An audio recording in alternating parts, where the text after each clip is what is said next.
plus que bien des handicaps, l'autisme est générateur d'épreuves sociales parfois très brutales.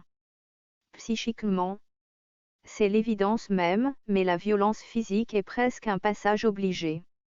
On parle de la violence des autres, mais aussi de celle que l'on peut s'infliger par les automutilations, comportements à risque et autres stimulations.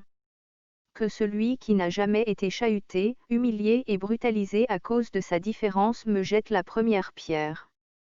Les autistes accumulent les potentiels traumas.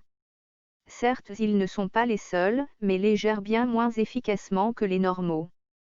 Se guérir d'une épreuve passe par le verbal, la communication, l'analyse. Or l'analyse et le partage des émotions sous-tendent qu'elles soient comprises et non pas juste vécues, nous sommes nombreux à être en difficulté sur ce plan. Ajoutons à ça que les soucis de communication sont au cœur même de l'autisme. Comment savoir si l'on souffre de traumas non résolus au point d'en être malade? Quels sont les symptômes extérieurs qui doivent interpeller? Quels sont les symptômes du stress post-traumatique, SPT? Définition du traumatisme, événement extrême, au cours duquel l'intégrité physique est réellement ou potentiellement menacée, accident grave, viol, agression, violence familiale, attentat, mort violente, catastrophe naturelle.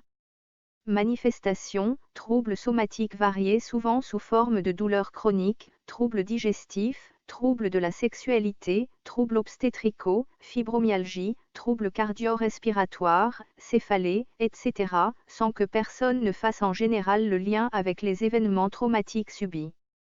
Ces manifestations ont pour origine une hypervigilance. Principe de fonctionnement, souvenir qui revient et s'impose sans cesse. Hyperactivité de l'hippocampe qui génère du stress par sécrétion excessive de cortisol. L'hippocampe active en cascade l'amygdale qui gère les émotions sans pouvoir jouer son rôle de régulateur. Ceci expliquerait, entre autres, les réactions de souvenirs intrusifs ainsi que l'état d'hypervigilance constante. Maintenant que tout ça est posé, que faire de ces informations? Peut-on soigner un SPT et comment?